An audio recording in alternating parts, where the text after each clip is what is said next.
प्रिय विद्यार्थियों, आज का हमारा टॉपिक रहेगा टोटल इंटरनल रिफ्लेक्शन, पूर्ण आंतरिक परावर्तन।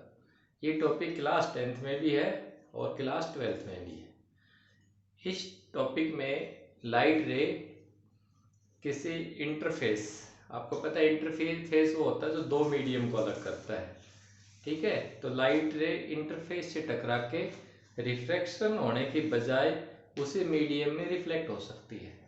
तो हमारा आज का टॉपिक रहेगा टोटल इंटरनल रिफ्लेक्शन। यहाँ हम टोटल का मतलब समझते हैं एनर्जी, क्योंकि अभी तक ये टोटल यूज नहीं किया है किसी भी उसमें। रिफ्लेक्शन भी काफी बार यूज हो लिया, इंटरनल का तो मतलब आंतरिक, लेकिन टोटल शब्द यूज किया है, इसका मतलब क्या होता है एनर्जी।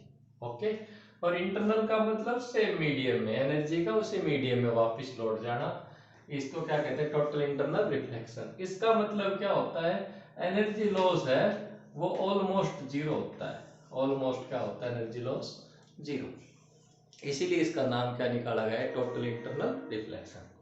ठीक है, अब हम मान लेते हैं कि हमारे पास एक मीडियम है, डेंसर मीडियम, जिसका रिफ्रैक्टिव इंडेक्स हमने μ2 मान लिया। दूसरा रेयर मीडियम है जिसका रिफ्रैक्टिव इंडेक्स हमने μ1 मान लिया। ओके, अब यहां से मान लेते हैं रे को डेंसर मीडियम से रेयर मीडियम में निकलना है। अब मान लेते हैं 1 नंबर रे और 2 नंबर रे, ये आपको पता है जो डेंसर से रेयर मीडियम की तरफ दौड़ेंगी तो ये इनका नॉर्मल है। तो आपने पढ़ा होगा जब डेंसर से रेयर में जाएंगी तो अवे फ्रॉम दी नॉर्मल होती है। तो ये 1 नंबर वाली रे नॉर्मल से अपने जो इनिशियल पाथ है जो इसका इस डॉटेड लाइन के द्वारा हमने दिखा रखा है, इससे अवे हो जाएगी, अवे फ्रॉम दी नॉर्मल। अब अगर हम इस एंगल को और बढ़ाएंगे, 2 नंबर वाली रे को आप देखें, 2 नंबर में हमने एंगल को और बढ़ा दिया तो ये 2 नंबर वाली अपने नेचुरल पाथ से और ज्यादा नीचे की तरफ झुक जाएगी। अब हम विचार करते हैं 3 नंबर वाले पे। हम 3 नंबर वाले पे एक ऐसा एंगल लगा दिया यहाँ पे हमने, जिसके बाद ये इतनी ज्यादा बेंड हो गई कि ये अलोंग द सरफेस चल पड़ी। सच एंगल,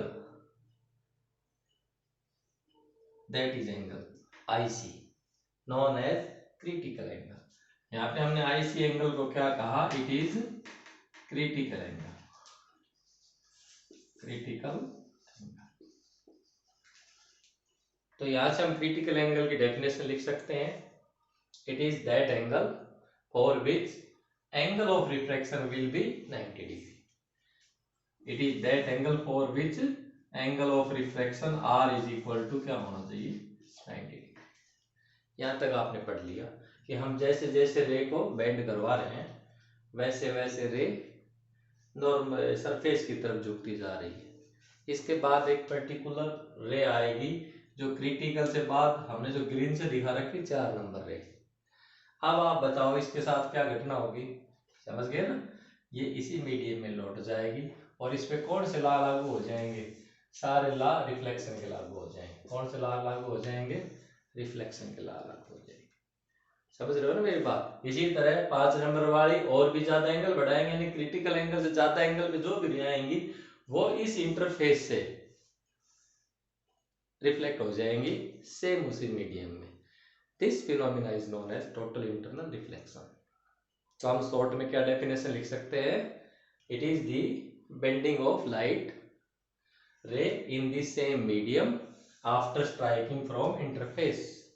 अब यहाँ पे किसी प्रकार का कोलिजन नहीं हुआ, जस्ट स्लिप हो जाती रही, उसी मीडियम में क्या हो जाती है, स्लिप हो जाती हैं, इसलिए एनर्जी लॉस भी क्या होता है इस केस में, जीरो होता है।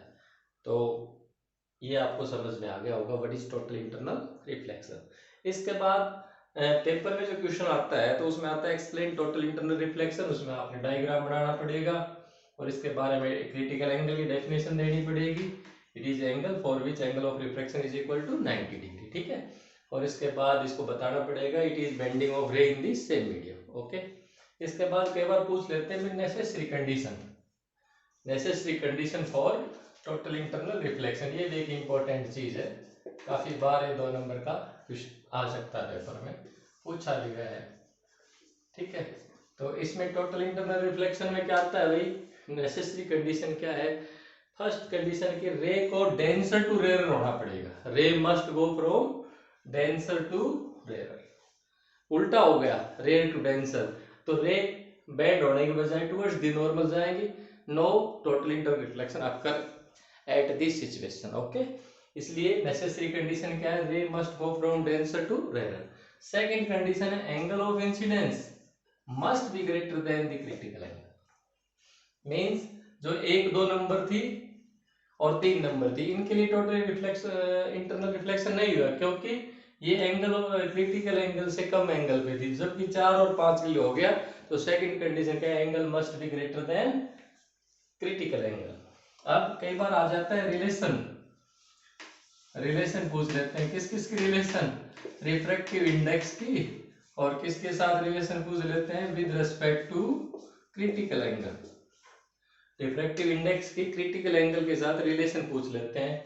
तो इसमें हम इस पॉइंट O के लिए, और रे हमारी कौन सी 3 नंबर रे जो रेड में आपको दिखाई दे रही है 3 नंबर रे, इसके लिए हम स्नेल्स लॉ अप्लाई करेंगे। तो लिखेंगे applying Snell's law for point O and ray 3 number रे के लिए। ठीक है, तो स्नेल्स लॉ आपको पता होगा भाई,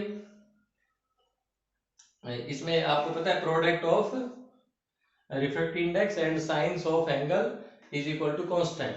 तो इसमें हम लगाएंगे μ2, इसका इंडेक्स कितना है μ2, मल्टीप्लाई बाय एंगल कितना है sin IC is equal to उसका हमने रेयर का मान लिया μ1 इनटू में sin ये 90 डिग्री, ये एंगल कितना है थर्ड का 90 डिग्री sin 90। तो आपको पता है sin 90 की वैल्यू तो 1 होती है, तो हमारे पास रिजल्ट आ जाएगा μ2 upon μ1 is equal to 1 minus में 1 अपॉन sin IC। ओके, अब हम मान लेते हैं कि ये एयर है, ये क्या है एयर मीडियम, तो μ1 की वैल्यू क्या ले लेंगे 1, केवल किसके लिए 1 लेंगे, एयर के लिए।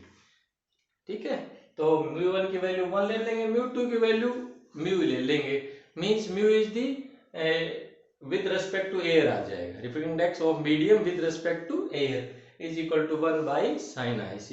ये रिलेशन है, इसके ऊपर न्यूमेरिकल प्रॉब्लम आ सकती है, इस जो फॉर्मूले के ऊपर क्या आ सकती है न्यूमेरिकल प्रॉब्लम, इसलिए आप इनको तैयार कर लेंगे। ओके।